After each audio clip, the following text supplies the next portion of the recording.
我难道还怕你？江澄震惊道，那人还在外面，你不去看看？魏无羡这才想起来，他还没问砍人的是谁，有没有人受伤呢？江澄一边走一边解释道，有一个男护士被划伤了，但是不深，他本来就是抱不平，根本不敢真的伤人，眼看要砍着人了，他也怕了，赶紧往一边躲，这才没真的酿成大祸。那人已经被控制在医院外面了，还没等魏无羡出门，就听到有女生骂道，我们当初是不是说要积极治疗，是不是你亲自放弃的？现在孩子死了，你又来闹什么闹？怨得了我们吗？是温情。魏无羡心道不对呀，温情不是应该最沉得住气了吗？怎么会这样？他还没想完，一旁江澄就替他解了疑惑，受伤的那个好像是他弟弟。魏无羡，哦，这就解释通了，温情最心疼的就是温宁了，现在温宁受伤了，也难怪他要炸了一样。魏无羡穿过围观人群，走到提前出来检查的蓝忘机身边，低头一看，才发现这个行凶的竟然就是之前那个骨肉瘤孩子的家长。魏无羡看着那个低头痛哭的男人，错愕了一瞬，道：怎么回事？蓝忘机低声跟他解释道：孩子去世了。原来自最后一次他们从医院离开之后，孩子的病情就越发严重，但当时病灶已经转移到肺里了，很难治愈，就算要治也要花不少钱。虽说医院愿意给孩子筹款，但他最后还是放弃了治疗。几个月之后，他亲眼看着孩子死在自己的怀里，一时之间难以接受，这才在悲痛之下，这才做出错事。警察很快就将他带走了，只剩下车轮扬起的一地尘埃。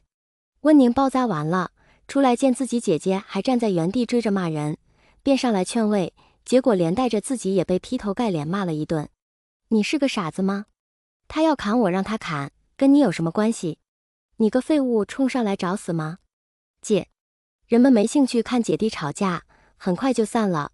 只是走的时候，魏无羡听到有人还在窸窸窣窣地说些什么，有谩骂的，有怜惜的，也有无动于衷的，就连魏无羡自己也轻轻叹了口气。医患关系从来都是千古难题，但其实医生也好，病患也好，谁都不容易。可人们往往一叶障目，只能看到自己的痛苦，于是谁都不愿意换位思考，只一味地惦记着自己吃过的苦，受过的伤，不愿意去理解对方。于是麻烦越来越多，误会越来越大，像今天这样的事就变得层出不穷。可真的要深究起来的话，又谁都没错，谁都可怜，难以解决。蓝忘机像是看出了他的情绪，轻轻抓住了他的手。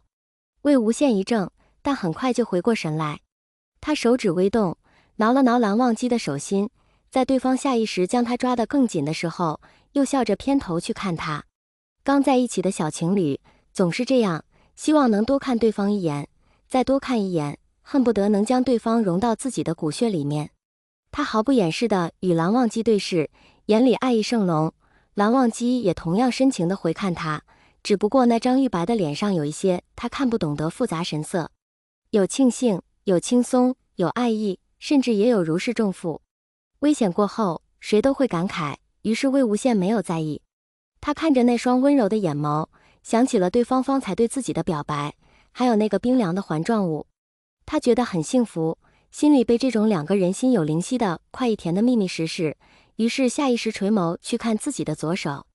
蓝忘机此时正站在他左边，还与他十指相扣，所以他没有完全看清，他只隐约瞧见，那是一个很精致的小圆环，上面镶嵌着一颗小小的钻石，简洁又大方，关键还不会碍事。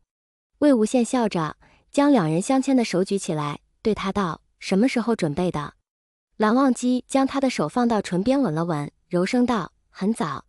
魏无羡愣了一下，旋即又去揉他的脸，直将那张平日里清冷平静的面颊揉得微微变形，做出一个看上去很可爱的表情。看着蓝忘机这样，魏无羡心里憋着笑，可他却还是扬怒道：你怎么能比我早？应该是我先的。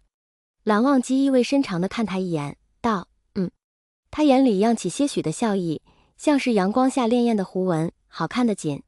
魏无羡呼吸一滞，竟是被这样的笑意迷了眼，连反驳都忘了。半晌，他才反应过来，跺脚急道：蓝湛，你刚刚是不是嘲笑我了？医院的运作迅速恢复了正常，刚刚的事就像是一场闹剧一般，转眼就被人抛在脑后。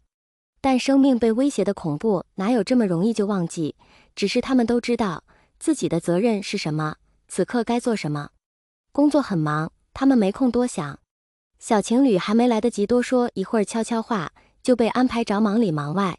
一开始两个人还能擦肩而过，后来忙到连抬头都顾不上。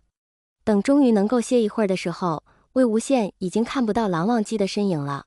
或许又去手术了吧，魏无羡想。他转了转僵硬的脖子，走到办公室门口，一抬眼，突然注意到这门好像和平时有什么不一样了。刚放松的脑子有些迟钝，魏无羡呆呆地看了好一会儿，半晌才反应过来是刀痕。他忽而就僵住了，脑子里一片空白。门板上的刀痕很深，提刀的人看起来是用了很大的力气，刀痕附近还有些许裂碎，有的地方漆皮已经掉下去了，露出原木的本色。整个门看起来岌岌可危，仿佛只要有人轻轻再给他一下，便会分崩离析。他突然想起了刚才的情景，蓝忘机将他整个人拥在怀里，自己的后背对着最危险的地方。他很惶恐，甚至很害怕，迟来的滔天的惊惧一下子将他淹没。他不敢想，要是那柄刀再重一点，要是2次都砍到了同一个地方，那等他回过神来的时候，蓝忘机正站在他身后。一只修长的手推开门板，揽着他的肩，将他带进了办公室。怎么了？直到门再次被关上，蓝忘机才开口问他。魏无羡想说什么，却又不知道该说什么。明明已经那么危险了，为什么他还是要毫不犹豫地将他揽到怀里？魏无羡眼眶红了，他一头扑在蓝忘机怀里，死死地抱着他，涩声道：为什么？你都不怕痛吗？蓝忘机明白他在说些什么，他摸着他的头，沉默一会儿，道：怕。魏无羡抬眼看他，他想问，那为什么还要护着他？可他没说出来。蓝忘机低头吻上了他的唇，他说：可我更怕你会痛。日子就这样一天天去了，那件事后，医院还是老样子，照常运行，虽然偶尔还会有那么1-2件叫人不快的事情发生，却终究是无伤大雅。伤痛、不解、冤枉在这些人眼中往往是烟云，只不过不是被风吹散，而是暂时压下。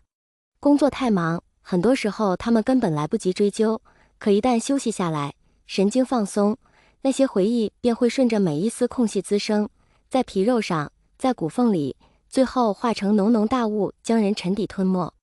迟来的委屈、难受如同滔天巨浪灌入四肢百骸，叫人窒息、崩溃，甚至是痛不欲生。他们拼了命的想要赶走这些折磨人的回忆，可又哪有这么容易？可偏偏在梦里声嘶力竭之后，醒来还要对那些熟悉的不熟悉的面容温声细语的说上一句早上好。